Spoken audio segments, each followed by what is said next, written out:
Okay, good wishes to all the students. இன்னைக்கு நம்ம last கிளாஸில் அடுத்த டாபிக் மென்சுரல் சைக்ளிக் அதை பற்றி பார்க்கலாம். மென்சுரல் சைக்ளிக் என்னும்போது ஏற்கனவே உங்களுக்கு இது 8th ஸ்டாண்டர்டில் உங்களுக்கு கொஞ்சம் அதை பற்றி வந்திருக்கும்.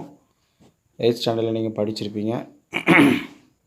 மாதவிடாய் சுழற்சி மென்சுரல் சைக்கிள் அப்படின்றது.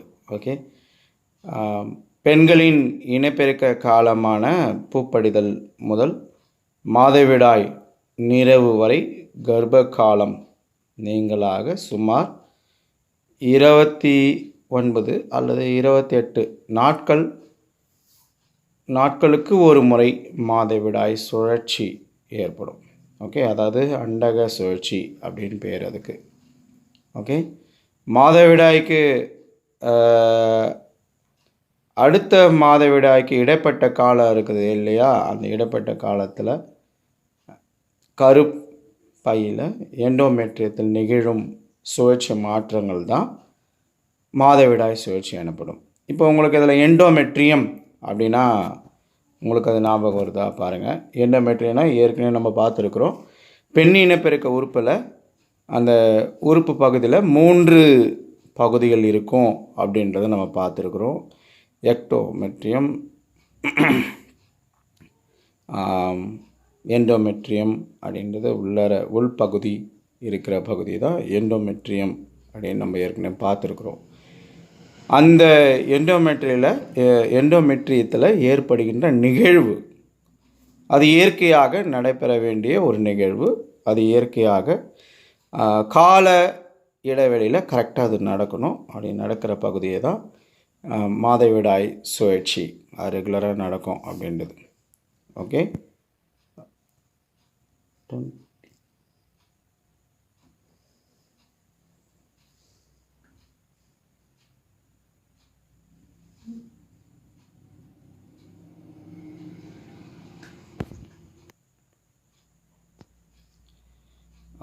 ஒழுங்கான மாதவிடாய் சுழற்சி இயல்பான இனப்பெருக்க நிலையை குறிக்கிறது. ஓகே, உங்களுக்கு இப்போது நீங்கள் கொஞ்சம் பெரிய பிள்ளைங்களாக இருக்கிறதுனால ஒரு சில இதனுடைய பின்னணிகளை உங்களுக்கு தெரிஞ்சுக்கிட்டால் கூட அது நல்லது தான். menstrual cycle. Okay, the menstrual or ovarian cycle occurs approximately once in every 28 to 29th days during the reproductive life of the female. Okay, that means in the puberty to menopause during pregnancy. The cycle of events starting from one, that means the first menstrual period, till the next one is called the menstrual cycle. During the cyclic changes occurs in the endometrium every month. Okay, already you know that the structure of the female reproductive system, there is a 3 layers which is be surrounded in the organs. In that layer there is an endometrium. That endometrium has blood vessels and other secretions is being occurred in the endometrium. That changes is occur in that layer by the period of interval of 28th to 29th days. That's called as an menstrual cycle. Okay, cyclic menstruation is an indicator, that is a symbol of normal reproductive phase. If the person has a regular or if the cycle takes place by the regular interval to the person, that means that the person is fit for the normal reproductive phase. Okay,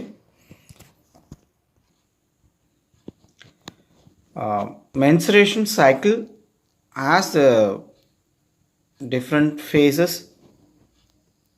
First one is menstrual phase, second one is follicular proliferative phase, and then ovulatory phase, then luteal or secondary phase. Okay, மாதவிடாய் நிகழ்வு என்பது 4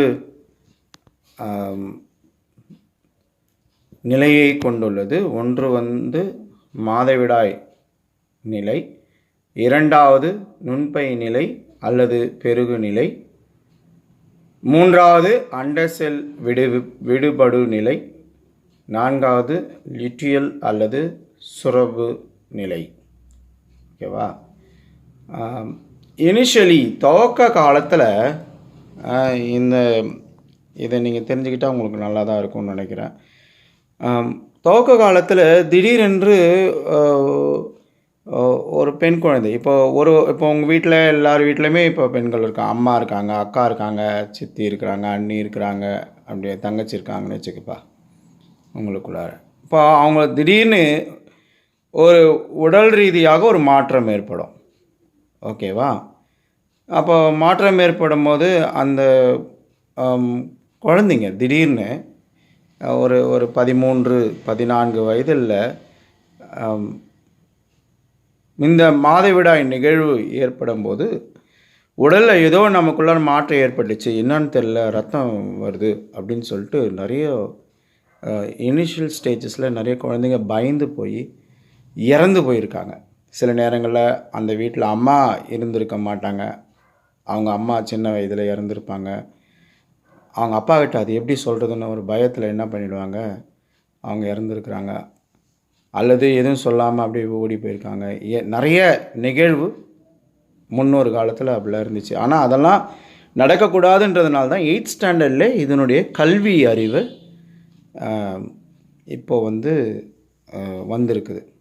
8th ஸ்டாண்டர்டில் இதனுடைய topic, இதனுடைய தலைப்பு அடிப்படையில் தெரிஞ்சிக்க வேண்டிய ஒரு விஷயம் அப்படின்னு சொல்லிட்டு இது நமக்கு கொடுத்துருக்குறாங்க. அதனுடைய இதுதான் இப்போ வந்து 12th ஸ்டாண்டர்டில் கொஞ்சம் டீப்பாக நம்ம பார்ப்போம். ஸ்டார்டிங் ஸ்டேஜஸ்லாம் என்ன பண்ணுவாங்க, அதுமாரி ப்ளீட் ஆகும்போது இனப்பெருக்க உறுப்பு பகுதி இல்லையா, அப்போ பெண்கள் அதிகமான அளவு பயப்படுவாங்க. பயப்படும் போது அது நிற்கிறதுக்காக மண் அல்லது சாம்பல் மற்ற சேறு இதெல்லாம் வச்சு அந்த ப்ளீடை அப்சார்ப் பண்ணுறதுக்கு, ஓகே, அந்த இரத்தப்போக்குகளை உரியிற மாதிரி இருக்கின்ற பகுதி பொருட்களை வச்சு அவங்க வந்து பழைய காலங்களில் பண்ணிகிட்டு இருந்தாங்க. அப்போது இதை சரி செய்வதற்கு என்ன பண்ணாங்க, ஒரு ஃபேமிலியில் இதுமாதிரி சுச்சுவேஷன் இருக்குது. சுச்சுவேஷனில் இருக்கும்போது அப்புறம் லேட்டர் ஆன் அதுக்கப்புறம் பகுதியில் வந்தவங்க வந்து துணிகளை பயன்படுத்த ஆரம்பித்தாங்க. அது சரியான ஹைஜீனிக் இல்லையா, சுத்தமான பகுதியாக அது இல்லாத அமையிடும். ஆனால் நிறைய வியாதிகள் வர ஆரம்பிச்சிச்சு. அப்புறம் கொஞ்சம் கொஞ்சமாக ஒரே அந்த ஓகே கொஞ்ச நாட்கள் கழித்து அவர் ஒரு தொழிலதிபர் அவருடைய மனைவி அவங்களுடைய வீட்டில் இருக்கவங்க இதுமாரி சூழ்நிலையில் கஷ்டப்படுறாங்கன்னு சொல்லிட்டு ரொம்ப அதிகமான அளவு உரியும் தன்மை உடைய அல்லது உடைய துணியை அவர் என்ன பண்ணார், தனியாக அவர் ரெடி பண்ண ஆரம்பித்தார். அவர் தான் அருணாச்சலம் முருகானந்தம் அப்படின்னு பேர். ஓகே, அவர் தான் ஃபஸ்ட்டு அதை கண்டுபிடிக்கிறார். தொழில்நுட்ப ரீதியாக அவர் கண்டுபிடிச்சி நாப்கின்ஸ், அதுக்கப்புறம் தான் என்ன வருது, நாப்கின்ஸ் வெளியே வருது. இது வந்து 90s 1990 அவர் அதை கண்டுபிடிக்கிறார். 1962 கோயம்புத்தூர் மாவட்டத்தில் அவர் பிறந்தவர்.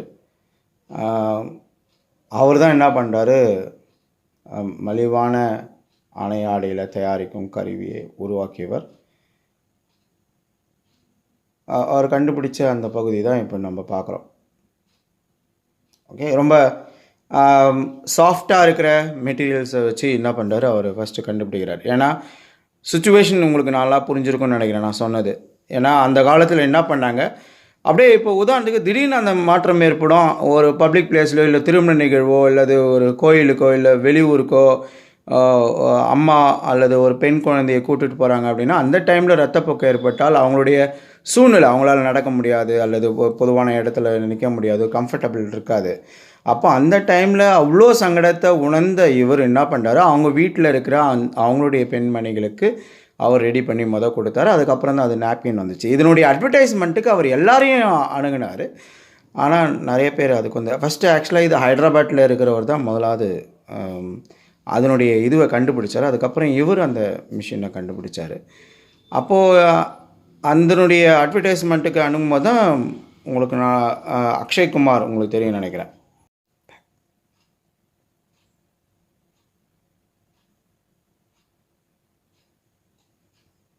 ஓகே.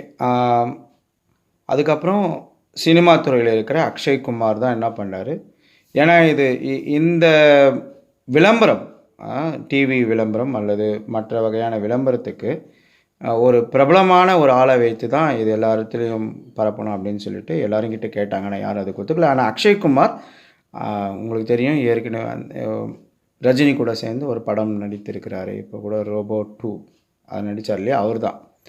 ஓகே, அவரை அணுகி தான் இவங்க என்ன பண்ணாங்க, அந்த அட்வர்டைஸ்மெண்ட் வச்சாங்க நாப்கின் வச்சு. நாப்கின் அட்வர்டைஸ்மெண்ட்டுக்கு அவர் தான் முதலாவது நடித்தார். ஆனால் நடித்ததுனால என்ன ஆச்சு, அவங்க வீட்டில் இருக்கவங்ககிட்ட மிஸ் அண்டர்ஸ்டாண்டிங் வந்துச்சு. அதனால் அவங்களுடைய மனைவி அவங்களும் கூட பிரிஞ்சு போனாங்க. ஏன்னா இது வந்து ஒரு சங்கோஜமான ஒரு விஷயம். பெண்கள் வந்து வெளியே ஈஸியாக சொல்லக்கூடாத ஒரு விஷயத்த நீங்கள் போய் விளம்பரத்தில் நடிக்கிறீங்களே, இது நம்ம குடும்பத்துக்கு அசிங்கம், எனக்கு அசிங்கமாக இருக்குது அப்படின்னு சொல்லிட்டு அவங்க 2 பேரும் பிரிந்து போனாங்க. அதை பற்றி அவர் கவலைப்படல. அந்த விளம்பரத்தை நடித்தார். அதுக்கப்புறம் இந்தியா முழுக்க எல்லார் இடத்துலையும் அது ரீச் ஆயிடுச்சு. அதனால் அவங்க வந்து ஃபேமிலியே ஸ்ப்ளிட் ஆனாங்க. அக்ஷய் குமாருடைய ஃபேமிலியே ஸ்ப்ளிட் ஆனாங்க. அவ்வளோ ஒரு இது அது மாதிரி ஒரு விஷயங்களை கடந்து பொதுவான விஷயத்தை செய்யும்போது பல இடர்பாடுகள் வரும். அதையும் கடந்து ஒரு சமூகத்துக்கு நன்மை தரக்கூடிய செயலை நம்மளும் செய்யணும். அதுக்காக தான் அதை நான் கோட் பண்ணுறேன் உங்களுக்காக. ஏன்னா இது அசிங்கம் அல்லது இது வந்து நல்லதில்லை அப்படின்னு சொல்லி நிறைய அவமானங்கள் அல்லது இதை போய் எப்படி பேசுறது அப்படின்றதெல்லாம் நமக்குள்ளார ஒரு எண்ணம் வரும். அது இல்லாமல் சமுதாயத்துக்கு நல்லது அல்லது இது நம்ம கொண்டு வந்தால் அநேக நபர்கள் பிரயோஜனம் அடைவாங்க அப்படின்னு சொல்கிறது நம்ம உணர்ந்து அந்த காரியங்களை செய்யணும். ஓகேவா? இப்போ இந்த சைக்கிளுக்குள்ளார வருவோம்.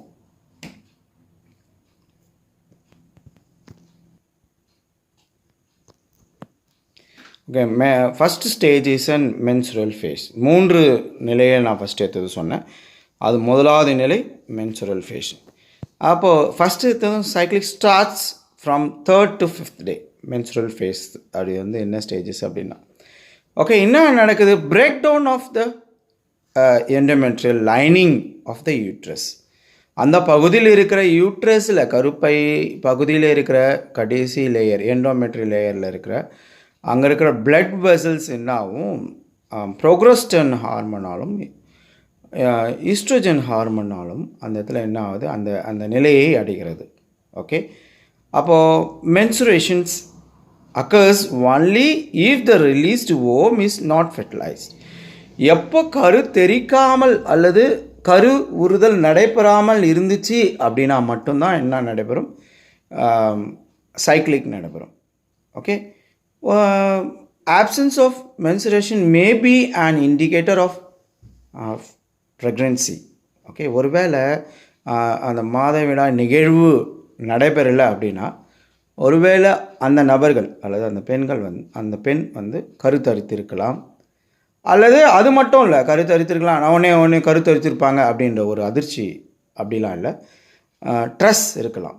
ஓகே, ஸ்ட்ரெஸ், மன அழுத்தம் இருக்கலாம், அல்லது ஹார்மோனல் டிஸார்டர்ஸ் இருக்கலாம். ஓகே, ஹார்மோன் கோளாறுகள் எதாவது இருக்கலாம், அல்லது இரத்த குறைவு கூட இருக்கலாம். இரத்தப்போக்கு ஏற்படாமல் இருப்பது அனிமிக்கா கூட இருக்கலாம். இரத்த அளவு அவங்களுடைய உடலில் வந்து குறைவாக இருந்தால் கூட அந்த சைக்கிளிக் நடைபெறாது. Okay,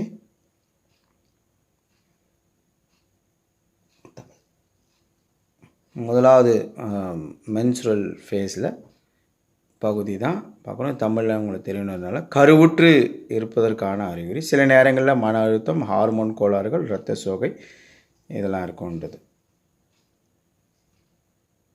Okay, second stage is in follicular phase.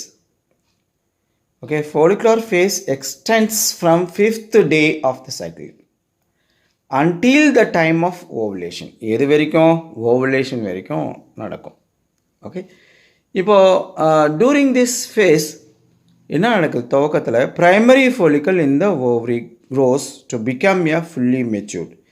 Egg அல்லது முட்டை ஆனது ஃபோலிகுலர் ஸ்டேஜில் உருவாகி ஒரு மெச்சூர்டான ஒரு முதிர்ச்சி அடைந்த ஒரு எக்காக ஆகும். Okay, graphene follicle and simultaneously the endometrium regenerates through the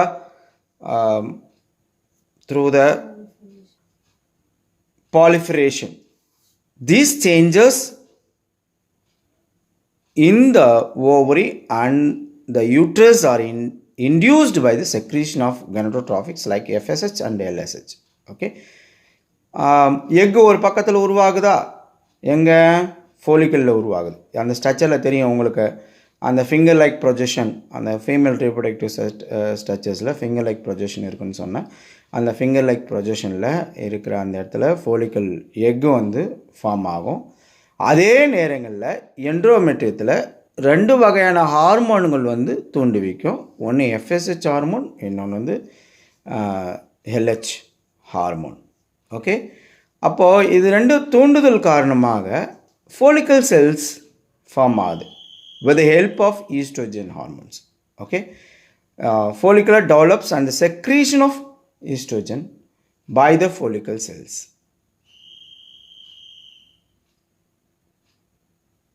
கொஞ்சம் நேரம் அதை காட்டு.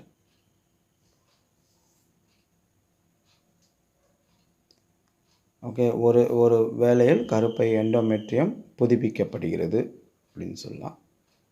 அண்டம்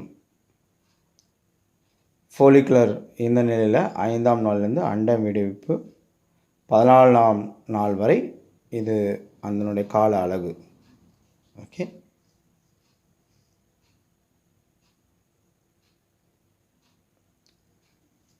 நுண்பையில் இது நம்ம சொல்லிட்டு ஏற்கனவே நுண்பை செல்களை தூண்டும் ஹார்மோன் தான் என்னது? FSH hormone, luteinic hormone. இந்த ரெண்டுமே என்ன பண்ணும்? கனடோட்ரோபிக்கல், இவை சீராக அதிகரிக்கும், ஈக்குவலாக அதிகரிக்கும். அப்போது நுண்பை செல்களில் உள்பகுதியில் ஈஸ்ட்ரோஜன் அளவும் என்ன பண்ணும்? அதிகரிக்கும்.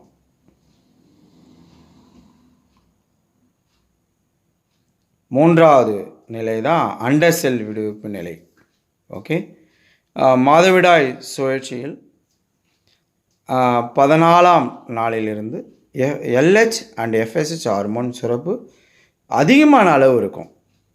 ஓகே, அதிக அளவு LH உற்பத்தி ஆவதும் LH எழுச்சி ஏற்படும்.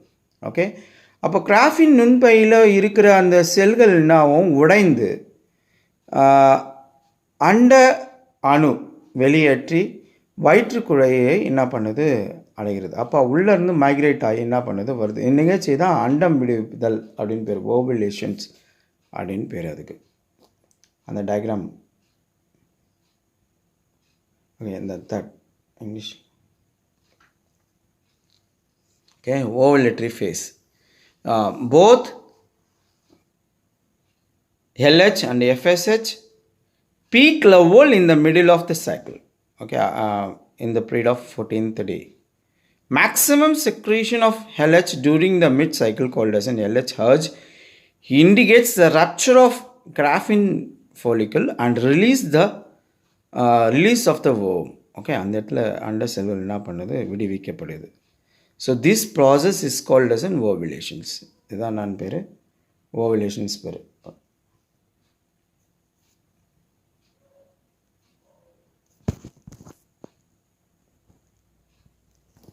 இப்போ இந்த படத்தில் நீங்கள் பார்த்தீங்கன்னா அது உங்களுக்கு விளங்கும் அப்படின்னு நினைக்கிறேன். FSH A side, FSH and LH secretion by the anterior pituitary. Okay, கீழே பாருங்களேன், follicular phase and then luteal phase. புக்கில் கூட இது உங்கள்கிட்ட இருக்கும், அதை எடுத்து பார்த்தீங்கன்னா உங்களுக்கு புரியும். ரெண்டு வகையான ஹார்மோன் ப்ளூ கலரில் இண்டிகேஷனில் இருக்குது பார்த்தியா, அது வந்து FSH ஹார்மோனு. ப்ரௌன் கலரில் இருக்குது பாருங்கள், அது வந்து LH ஹார்மோன். டேட் பாருங்கள், 14th டேஸில் வந்து அந்த ஹார்மோனுடைய அளவு ஏர்ஜ் வந்து அதிகமான அளவு இருக்கும். That's called as diggers. Okay, அதிகமான அளவு அதில் இருக்கும். ஸ்டார்டிங்கில் பாருங்கள், அந்த கீழே ஒரு படம் கொடுத்துருக்காங்க பாருங்கள், ரவுண்ட் ரவுண்டாக ரெட்டும் க்ரீனும், அதான் எக்குனுடைய டெவலப்மெண்ட்டு. ஓகே, கொஞ்சம் கொஞ்சமாக டெவலப் ஆகி தான் என்ன பண்ணும் வரும், தெரியுதா அது உங்களுக்கு? Okay, follicle starts developing. அந்த இடத்துல ஃபஸ்ட் ஸ்டேஜுக்கும் செகண்ட் ஸ்டேஜுக்கும் ரவுண்ட் ரிங்ஸ் எல்லாம் கொஞ்சம் எக்ஸ்ட்ராவாக இருக்கிறது, அதனுடைய சிங்கிள் மெச்சூர்டு ஃபோலிக்கல் தெரியுதோ. அப்புறம் ஓவுலேஷன்ஸ் இருக்குது பாருங்கள். ஓகே, அடுத்த ஸ்டேஜுக்குள்ளார போகுது, இதில் லியூட்ரல் ஃபேஸில் போகுது பாருங்கள். அதில் கார்பஸ் லியூட்டியம் வந்து இன்டியூஸ் ஆகுது. அப்புறம் கார்பஸ் அல்பிகன்ஸ் அந்த இடத்துல வருது. அந்த படம் உங்களுக்கு புரியுதா? எக்கு கொஞ்சம் கொஞ்சமாக டெவலப் ஆகுது. இதெல்லாம் எந்த இடத்துல நடைபெறும்? இனப்பெருக்க உறுப்பு பகுதியில் உள் பகுதியில் இருக்கிற செல்லில் நடைபெற ஒரு நிகழ்வு இது. இந்த டயக்ராமில் பாருங்கள், ஈஸ்ட்ரோஜன் ஹார்மோன், ப்ரோக்ரஸ்டோன் ஹார்மோன், ரெண்டு ஹார்மோன் செயல்படுதுன்னு பகுதி. இதில் வந்து டேட்ஸ் இருக்குது பாருங்களேன், உங்களுக்கு கிராஃப் தெரியுதா?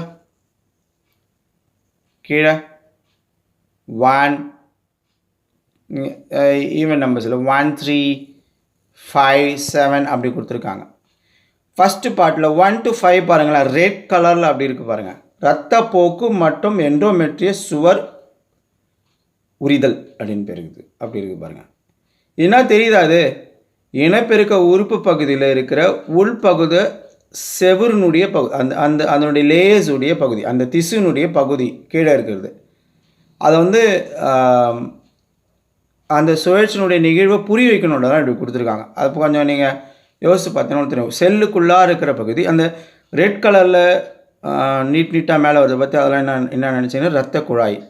ஓகே, மெல்லிய இரத்த குழாய்கள் மேலே இருக்கிற அடுக்கு, அந்த இந்த இரத்த குழாய்கள் அந்த பகுதி தான் வரும். இப்போ ஏற்கனவே நம்ம பார்த்தோம் ரெண்டாவது ஸ்டேஜில். ஓகே, ஃபஸ்ட்டு மாதவிடாய் நிலை இல்லையா, மாதவிடாய் நிலை. ரெண்டாவது வந்து ஃபோலிகுலார் நிலை. மூன்றாவது லுட்டியல் நிலை அப்படின்றத நம்ம பார்த்தோம். ஓகே, இப்போது செகண்ட் ஸ்டேஜ் இருக்குது பாருங்கள், 7 to 13 to that mean 19th date வரைக்கும். அது நல்லா அந்த எக்கு ஃபஸ்ட்டு இது வந்து கிளியரான மீன் ஒரு இமேஜினேஷன் வச்சுங்க. 5வது கோடு இருக்குது பார்த்தியா, அதுக்குள்ளார என்ன ஆகிடும், அந்த ஃப்ளூயிட்ஸ்லாம் வெளியே ரிலீஸ் ஆகிடும், வெளியே ரத்தப்போக்கு வெளியே வந்துடும்.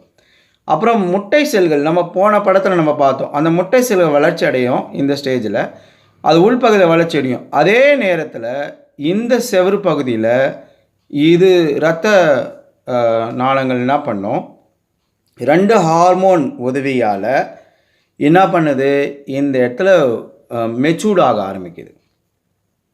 புரியுதா? வளர்ச்சி தெரியுதா? க்ரோத்து. அப்போது இது எப்படி அப்படின்னாக்கா, இப்போ உதாரணத்துக்கு முகப்பொரு கூட பார்த்துங்களேன், முகப்பொரு சின்னதாக இருக்கும், கொஞ்சம் அப்படியே கொஞ்சம் பெருசாகும், அந்த இடத்துல கொஞ்சம் கட்டி மாரி வரும். அதேமாரி அந்த லேயரில் உள்பகுதி இனப்பெருக்க உள்பகுதியினுடைய உள்பகுதியில் திடீரென்று உள்பகுதியில் கொஞ்சம் கொஞ்சமாக அதனுடைய வளர்ச்சி அடைஞ்சுன்னு இருக்கும். அந்த அப்போ வளர்ச்சியோடைய பிளட் வெசல்ஸ் அதில் வந்துன்னு தான் இருக்கும். அதனோட கூட ஒரு வகையான ஒரு ஃப்ளூயிடும் அதில் வரும், அதனோட கூட ஒரு புரத பொருட்கள் வரும், அதனோட கூட கொழுப்பு பொருட்களும் உள்ள தேங்கி அதனோட சேர்ந்து வரும். இதெல்லாம் ஏன் வருது அப்படின்னாக்கா, முட்டை செல்கள் அங்கேருந்து இங்கே வரும் இல்லையா, ஃபோலிக்கல் டியூப் வழியாக வரும்போது ஒருவேளை கருத்தறுத்துச்சு அப்படின்னா இந்த இடத்துல இருக்கிற புரத பகுதியும் கொழுப்பு பகுதியும் தான் அந்த கருவுடைய வளர்ச்சிக்கு தேவையான ஊட்டச்சத்தை தருது. It's gives an energy and resource to the egg or to the zygote to develop. Okay, fertilization நடந்துச்சு ஒரு வேளை அப்படின்னா, if the fertilization is formed in the uterus, okay, அங்கேருந்து மைக்ரேட் ஆகி இப்படி வருது இல்லையா, மைக்ரேட் ஆகும்போது அந்த இடத்துல எண்டோமெட்ரியத்தில் அந்த எக்கு வந்து ஃபார்ம் ஆயிடுச்சுன்னா அல்லது கரு தரிச்சிச்சுன்னா ஜைகோட் ஃபார்ம் ஆயிடுச்சுன்னா அந்த ஜைகோட்டுக்கு வளர்ச்சிக்கு தேவையான எனர்ஜி சோர்ஸை இந்த லேயர்லேருந்து தான் தரும். ஓகே, அதுதான் இந்த நீட்டாக உங்களுக்கு தெரியுதா, நீட்டாக போது பாருங்கள். அந்த இரத்த குழாய்கள்லாம் இரத்த குழாயை சுற்றி இருக்குது பார்த்துங்க, கொஞ்சம் லைட்டு பிங்கிஷ் கலரில் கீழே. அதெல்லாம் என்னதுனாக்கா ப்ரோட்டீனு, கார்போஹைட்ரேட்ஸ், அந்த குறிப்பாக ஃபேட் நிறைய இருக்கும் அதில். ஆனால் கூட அது என்ன மிக்ஸ் ஆகிருக்குது, பிளட் மிக்ஸ் ஆகிருக்குது. ஓகே, இது கரெக்டாக அப்படியே அந்த லெவலில் இருந்துனே இருக்கும். ஒருவேளை கரு தரிச்சிச்சு அப்படின்னா இதிலிருந்து அந்த எனர்ஜி ரிலீஸ் ஆகி அந்த கரு வளர்ச்சிக்கு எல்லாமே சப்ளை பண்ணும். ஒருவேளை கரு வளர்ச்சி அடையலாம், இது எல்லாமே என்னது அப்போ வேஸ்ட் கண்டென்ட்டு. இந்த வேஸ்ட் கண்டென்ட்டு அந்த எண்டோமெட்ரியத்துலேருந்து என்ன ஆகணும், ரிலீஸ் ஆகணும். ரிலீஸ் ஆகணும்னா 28 ஆயிடுச்சா, கடைசி டேட் பாருங்கள் 28ன்னு தெரியுதா. அப்போது அந்த இடத்துல இருக்கிற பிளட் வெசல்ஸு, பக்கத்தில் இருக்கிற அந்த ப்ரோட்டீன், அந்த ஃபேட் சப்ஸ்டன்ஸ்லாம் அந்த லேயரில் அப்படியே இருக்கக்கூடாது. எப்படி ஒரு முகப்புரு கட்டி கொஞ்சம் பெருசாகிட்டோடனே அமுக்கி வெளியே எடுக்கணுமோ, அல்லது நம்மளா இயல்பாக அது நமிக்கும் உடனே அதை அமுக்கி வெளியே எடுப்போம் இல்லையா, அதேமாரி இது உட்பகுதியில் அதுவே என்ன ஆகிடும், வெடிச்சுன்னா புரியுதா, பிரேக் டவுன் ஆகி ரிலீஸ் ஆகிடும். அதுதான் ஃப்ளூயிடை ரிலீஸ் ஆகுது. புரிஞ்சிச்சா? இப்போ ஆட்டோமேட்டிக்காக இது நடக்கிறது அங்கே. அப்படி ரிலீஸ் ஆகும்போது it has some sort of pain inside the body, that mean the inside the organ. அப்போ அவங்களுக்கு அதிகமான அளவு அந்த இடத்துல அவங்களுக்கு வலி ஏற்படும். அப்போ என்ன பண்ணுவாங்க, அவங்க சுருண்டு படுத்துருவாங்க. நம்ம வீட்டில் அக்காங்க பார்த்துருப்பீங்க, நீங்கள் அம்மாவை பார்த்துருப்பீங்க, தங்கச்சிங்களை பார்த்துருப்பீங்க. இதுமாரி நிகழ்வு டைமில் அவங்க சுருண்டு மூளையில் படுத்துருவாங்க. அவங்களால எதுவுமே செய்ய முடியாது. ஏன் சும்மா படுத்துனுங்கிற, ஏந்து வேலை செய் அப்படிலாம் நம்ம சும்மா அவங்கள டார்ச்சர் பண்ணக்கூடாது. அவங்களுக்கு ஏற்ற கம்ஃபர்டபுளாக நம்ம தரணும். ஓகே, நீங்கள் ஒருவேளை உங்கள் வீட்டில் அதுமாரி நிகழ்வு ஏற்பட்டுச்சுன்னா அவங்களுடைய கஷ்டங்களை புரிஞ்சுக்கணும். எப்படி நீங்கள் ஒரு முடியை பிடிச்சி இழுத்தா எவ்வளோ வலிக்கும், அந்த அளவுக்கு அந்த இடத்துல it has some sort of pain, அந்த அளவுக்கு வலி இருக்கும். Last stage.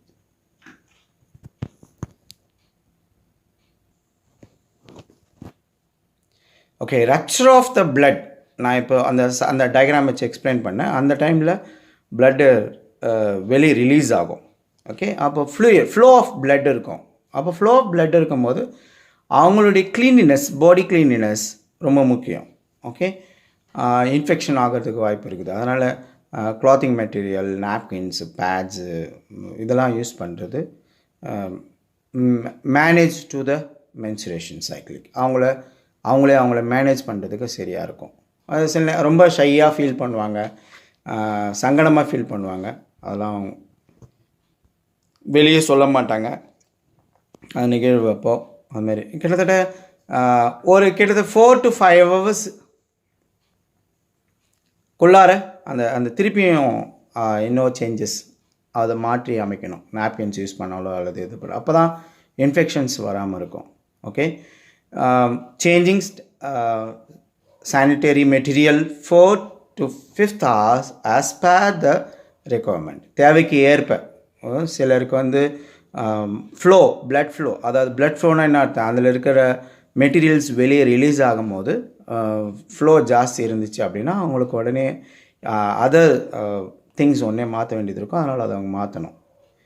Okay, using sanitary napkins should be wrapped in a paper and disposed. It should not be thrown in the open areas or drain pipe of toilets. இது ரொம்ப ரொம்ப important, hygienic important. Flushing of sanitary napkins in drain pipes causes soaking of drainage line and leading to water pollutions. ஒரு சில நேரத்தில் ஸ்கூலில் அல்லது bus ஸ்டாண்டில், public டாய்லெட்ஸில், ஹாஸ்டலில், கேர்ள்ஸ் ஹாஸ்டலில், இதுமாரி இடத்துல பெண்கள் தங்கியிருக்கின்ற போது என்ன பண்ணுறது, அவங்க என்ன பண்ணுறது, யூஸ் பண்ணிவிட்டு கண்ட இடத்துல அப்படியே போடுறது. உதாரணத்துக்கு பப்ளிக் ஸ்கூல்ஸில், அதான் நான் ஏற்கனவே சொன்னேன், ஸ்கூல்ஸில், ஹாஸ்டல்ஸில், இந்த இடத்துல அவங்க வந்துட்டு என்ன பண்ணுறாங்க, அப்படியே போட்டுறாங்க. போடும்போது இப்போ டேப் என்ன பண்ணிவிடும், குழாயை அடிச்சுக்கும், அல்லது டாய்லெட்டில் போட்டாங்கன்னா டாய்லெட் அடிச்சுக்கும். அதெல்லாம் ரொம்ப இன்ஹைஜீனிக் ஆகிடும். அப்போ அதுக்குன்னு ஒரு நீட்னஸ் இருக்கணும். நல்லா கையாளுதல் ரொம்ப முக்கியம். அது மாதிரி யூஸ் பண்ணுற இது வந்து இன்ஃபெக்டட் ஆகும். அதனால் அதை எடுத்து ஃபயர் பண்ணுறது நல்லது. அல்லது அதுக்குன்னு ஒதுக்கப்பட்ட இடத்துல ஒரு பேப்பரில் சுற்றியோ அல்லது வெளியே பத்திரமா போடுவது நல்லது. அதை எல்லாரும் வெளியே எக்ஸ்போசிவாக இருக்கால் இல்லாமல், எக்ஸ்போசிவ்னா வெளியே அப்படியே சும்மா அப்படியே த்ரோ பண்ணுறதா இல்லாமல் ஒரு நாகரிகமாக என்ன பண்ண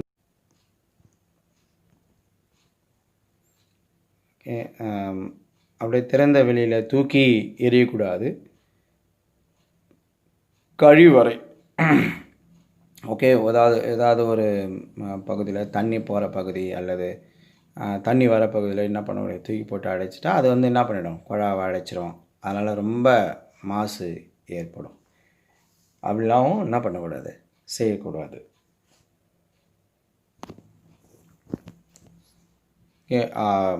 இந்த இந்த சூழ்நிலையில் தான் அருணாச்சலம் முருகானந்தம் தான் என்ன பண்ணுறாரு, நாப்கினுடைய தயாரிக்கிற மிஷினை கண்டுபிடிச்சி கிட்டத்தட்ட கொஞ்ச நாட்கள்லேயே ஓகே ஒரு 18 மாதத்துலேயே 250 மிஷின்ஸை மேனுஃபேக்சர் ரெடி பண்ணி இந்தியாவில் இருக்கிற எல்லா பகுதிக்குமே அதர் ஸ்டேட்ஸ்க்கு அனுப்பிச்சார். பீகார், மத்திய பிரதேஷ், ராஜஸ்தான், உத்தரப்பிரதேஷ் எல்லா இடத்துக்குமே என்ன பண்ணார், இவர் மிஷின்ஸ் அனுப்பிச்சு நாப்கின்ஸ் மேனுஃபேக்சரிங்கை என்ன பண்ணார் கண்டுபிடிச்சா. இவர் கண்டுபிடிச்சதுனால தான் இப்போ என்ன ஆச்சு, கொஞ்சம் சீப்பான ரேட்டில் வந்துச்சு. இப்போ நாப்கின்ஸை யூஸ் பண்ணுறதுனால இப்போ பெண் பிள்ளைகள் நம்ம வீட்டில் இருக்கிற அக்கா அண்ணிங்க எல்லாம் இப்போ என்ன பண்ணாங்க, கம்ஃபர்டபுளாக வெளியே போகிறாங்க, ஸ்போர்ட்ஸ்க்கு போகிறாங்க, ஸ்கூல்ஸுக்கு போகிறாங்க, காலேஜஸ் போகிறாங்க, வேலைக்கு போகிறாங்க. இதுக்கெல்லாம் முக்கியமான ஒரு காரணமாக இவர் இருக்கிறாரு. அதனால் 2016ஆம் ஆண்டு இவருக்கு பத்மஸ்ரீ விருது கொடுத்துச்சு. இந்தியாவிலேருந்து ஒரு பெரிய உயர்வான ஒரு விருது, பத்மஸ்ரீ விருது இவருக்கு வந்து கிடைச்சிது. அடுத்தது மெனோபாஸ். ஓகே,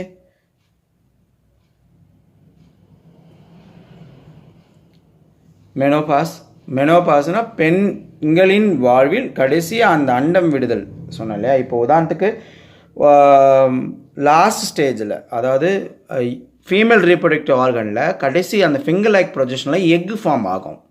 எக்கு ஃபார்ம் ஆகும்போது உள்ளார கருப்பை இருக்கிற பகுதியில் என்ன ஃபார்ம் ஆகும், பிளட் வெசல்ஸ் மூலமா அந்த எக்கு வளர்ச்சிக்கு தேவையான ஊட்டப்பொருள் இங்கே ஃபார்ம் ஆகும் இல்லையா. அந்த ஊட்டப்பொருள் ஃபார்ம் ஆகிற இடத்துக்கு தான் என்னான்னு சொல்கிறோம், எண்டோமெட்ரியம்னு சொல்கிறோம். அதுதான் என்ன ஆகுது, 28வது நாளில் அங்கேருந்து வெடிச்சின்னு அல்லது அந்த சதையிலிருந்து கொஞ்சமாக பிச்சுக்கின்னு என்ன பண்ணுது, வெளியே வருது. பிச்சுக்கின்னு அதாவது ரப்சர் ஆகி வெளியே வருது. அதுதான் மென்சுரல் சைக்கிளிக் இல்லையா. இப்போ லாஸ்ட் அந்த ஓவிலேஷன் இருக்குப்பா, ஃபோலிக்கலில் ஓவிலேஷன், அதாவது முட்டை உருவாகுதல் அங்கே நின்றுடுச்சு அப்படின்னா இங்கே என்ன நின்றுடும் சொல்லுங்கள். கரெக்ட். பிளட் வெசல்ஸில் இந்த இடத்துல எண்டோமெட்ரியத்தில் ஃபேட் சப்ஸ்டன்ஸும் அந்த இடத்துல நியூட்ரிஷன் சப்ஸ்டன்ஸும் என்ன ஆகாது, ஃபார்ம் ஆகாது. இப்போ ஃபார்ம் ஆகாமல் அப்படி நிற்குது இல்லையா. அப்போ நிற்குதுன்னா என்ன அர்த்தம், ஆப்சன்ஸ் ஆஃப் மென்சுரல் சைக்கிளிக். அப்போ என்ன ஆகும், மெனோபாஸ். அந்த ஸ்டேஜுக்கு தான் என்னன்னு பேர், மெனோபாஸ் அப்படின்னு பேர். இப்போ எண்டோமெட்ரியத்தில் அங்கே இருக்கிற லேயர்ஸில் எந்த விதமான ஃபார்மேஷனும் ஆகாமல் போகும்போது என்ன ஆகிடுது, அதான் லாஸ்ட் ஸ்டேஜ், அதான் நிற்கிது அப்படின்னு சொல்கிறோம். இது எப்போ நடக்கும், ஃபோலிக்கலில் கடைசி பகுதியில், அதாவது ரீப்ரொடக்டிவ் ஆர்கனில் அந்த இடத்துல எக்கு ஃபார்ம் ஆகாமல், ஓவுலேஷன் அல்லது ஓவம் ஃபார்ம் ஆகாமல் இருந்துச்சு அப்படின்னா இங்கே என்ன பண்ணாது, ஃபார்ம் ஆகாது. இது எந்த ஏஜில் நடக்கும் அப்படின்னா இந்த ஏஜ் ஆஃப் 45 to 50, 45 முதல் 50 வயதிற்கு அவங்க பெண்கள் நெருங்கும் போது இந்த அண்டத்தின் முதன்மை பணிகள் என்ன பண்ணப்படும், நிரந்தரமாய் நிறுத்தப்படும். அதுதான் என்னன்னு பேர் அப்படின்னாக்கா மெனோபாஸ் அப்படின்னு பேர். Okay, menopause is the phase in the women life, okay, when the ovulation and the menstruation stops. The average, this has happened in the age between 45 to 50 years. அவங்களுக்கு வந்து 45லேருந்து 50 வயசு வரும்போது நடக்கும். ஓகே, இந்த சேஞ்சஸ் அது நிற்குது அப்படின்னா, எது நிற்குது அப்படின்னா இந்த மென்சுரல் நிற்குது அப்படின்னா that's indicates the permanent, okay, permanent cessation of primary function of ovaries. cessation என்ன அர்த்தம் அப்படின்னா ஸ்டாப்பிங். ஓகே, அந்த இடத்துல அதுக்கப்புறம் ஜைகோட் அல்லது ஃபெர்டிலைசேஷன் நடைபெறாது அப்படின்றது அர்த்தம். ஓகேவா? அவ்வளோதான் இந்த டாப்பிக்கில். உங்களுக்கு ஏதாச்சும் டவுட் அப்படி இருந்துச்சுன்னா கேட்கலாம். வாட்ஸ்அப்பில் நீங்கள் கேட்கலாம் அல்லது ஃபோன்லேயும் கேட்கலாம்.